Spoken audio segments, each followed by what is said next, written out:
Hallo und herzlich willkommen zu unserer neuen kleinen Serie. Wir kaufen einen gebrauchten Twizy. Der Marktzustand an gebrauchten Twizys ist ja mittlerweile etwas desolat. Ich habe euch hier mal einen Link dazu gemacht, wo ich mir so ein bisschen Gedanken zum aktuellen Gebrauchtmarkt gemacht habe, den es de facto ja mehr oder weniger gar nicht gibt. Umso wichtiger ist es, wenn ihr tatsächlich die Chance habt, an einen gebrauchten Twizy zu kommen, den mal ein bisschen genauer anzugucken. Es wird eine vierteilige Serie werden, die sich aufteilt. Einmal Teil 1 wird die Karosserie, Teil 2 wird das Thema Fahrwerk, Teil 3 wird das Thema Interieur, auf was muss man noch aufpassen, und Teil 4 ist das Thema Elektrik. Alle diese Punkte habe ich schon mal vor längerer Zeit zusammengefasst in einer kleinen Checkliste. Da mache ich euch hier unten in der Videobeschreibung einen Link. Die Checkliste kann man downloaden im Twizy Forum. Was ihr auch gucken solltet ist oder auch wissen solltet ist, habt ihr euren Twizy schon zur THG-Quote angemeldet, oder wenn ihr es noch nicht habt, weil ihr noch gar keinen habt, der Twizy ist berechtigt auf die volle THG-Quote, wie jedes andere Elektroauto auch. Auch dazu mache ich euch hier mal einen Link, da habe ich ein kleines Video dazu gemacht, und unten den Anmeldelink zur THG-Quote. Und ja, das ist ein Provisionslink, da bekomme ich eine kleine Provision, aber ihr bekommt dieselbe Ausschüttung, als wenn ihr sie einfach so beantragt. Also ich würde mich freuen, wenn ihr meinen Link dafür verwendet. Und jetzt fangen wir mal an mit dem Video.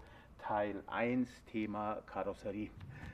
Bei der Karosserie fangen wir ganz vorne an. Jetzt gucken wir mal. Hier vorne ist so eine Ladeklappe. Die macht er einfach mal auf. Guckt, ob hier die Scharniere noch einigermaßen fest sind. Zieht auch das Ladekabel mal raus. Schaut, ob das Ladekabel irgendwelche Abrubbelungen hat, ob mal jemand losgefahren ist, als das Ladekabel noch auf der Straße lag. Ob die Seele hier innen drin noch vorhanden ist oder ob die hier los ist, die kann man mit dem Kabelbinder wieder festmachen. Ob der Stecker vorne angekohlte Stecker hat, also einfach einmal optisch überprüfen. Als nächstes machen wir hier vorne die Schnauze. Hier einfach mal an die Kanten hinlangen und gucken, ob die einigermaßen fest ist oder ob die schon wackelt. Dann sind nämlich innen drin die Klipse abgebrochen. Was auch bei der Karosserie beim Twizy nicht ganz unwichtig ist, wie bei jedem anderen Auto, guckt euch die Windschutzscheibe an, nach feinen Steinschlägen oder eventuellen Sprüngen etc. Das ist immer ganz, ganz unangenehm, wenn man da was machen muss. Die sollte also wirklich auch tipptopp sein. Ja, als nächstes kommt das Thema Dach. Das ist allerdings ein Schönheitsfehler, aber ich sag mal, wenn man einen gebrauchten Twizy kauft, kann man da immer ein paar Euro rausholen. Die Dächer, wenn man hier vorne an der Kante entlang anschaut, die kriegen hier so kleine Sprünge. Das ist, wie gesagt, relativ normal, macht jetzt auch für den Nutzen an einem Twizy nicht wirklich was aus, aber ist halt ein Thema, wo man sagen kann, nee, sorry, hier neues Dach kostet XYZ, ist ein Verhandlungspunkt. Das nächste Thema nach der Windschutzscheibe und nach dem Dach sind die Kotflügel. Geht mal einmal außen rum und wackelt an allen Kotflügeln in alle 4 Richtungen ein bisschen hin und her. Ob die Streben der Kotflügel nicht abgebrochen sind, das ist leider auch beim einen oder anderen Twizy so. Kann man mal kurz irgendwo in die Werkstatt, in die Schlosserei fahren und schweißen lassen, ist kein Drama, ist aber auch unschön, muss man halt machen lassen. Als nächstes kommen die Türen, mal kurz bei den Spiegeln schauen, ob die ganzen Abdeckungen hier noch fest sind, und wenn man die Tür aufmacht, mal gucken, ob die Tür von alleine aufgeht. Bei den älteren Twizys wird es in der Regel nicht mehr der Fall sein. Da muss man dann ein bisschen nachhelfen. Auch das ist kein Drama, man kann die Gasdruckdämpfer da drin nachrüsten, man kann auch stärkere nachrüsten, und viel wichtiger ist, wenn die Türe aufgeht oder aufgemacht wird, wie weit geht die Türe nach vorne. Die Türe sollte nur ganz grob bis in die Senkrechte oder ein kleines bisschen drüber gehen. Ihr könnt es einfach insofern testen, wenn ihr euch auf den Fahrersitz setzt und hier seitlich reinlangt, könnt ihr innen in die Türe reinlangen, in diesen Bogen, und die Türe von innen wieder runterziehen.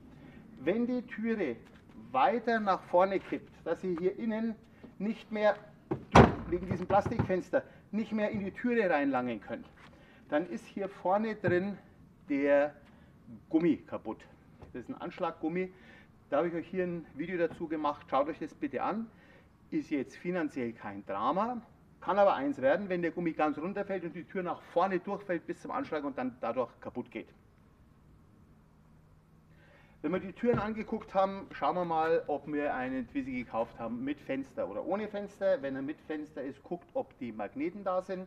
Schaut mal hier vorne, hier, wie die Fenster aussehen, ob sie hier arg verrubbelt sind, weil hier geht der Schließer vom Fenster hin und hier innen drin sind diese Aufnahmeschienen für die Fenster, je nach Fenstermodell. Schaut mal, ob die wenigstens richtig fest sind. Viele sind sehr, sehr locker. Auch das ist wieder ein Thema, das kann man nachträglich festmachen, ist aber halt wieder Arbeit, muss man einfach wissen. Wenn ihr dann nochmal rumguckt, weiß ich jetzt gerade nicht, nee, das machen wir beim Thema Fahrwerk, die Abdeckungen der Stoßdämpfer, hier vorne diese Kunststoffabdeckungen, die brechen irgendwann mal ab und fallen runter. Kann unter Umständen beim TÜV ein Thema sein, weil da sind auch die Anschläge dran. Bis dato hat mir deswegen noch kein TÜVler den TÜV verweigert.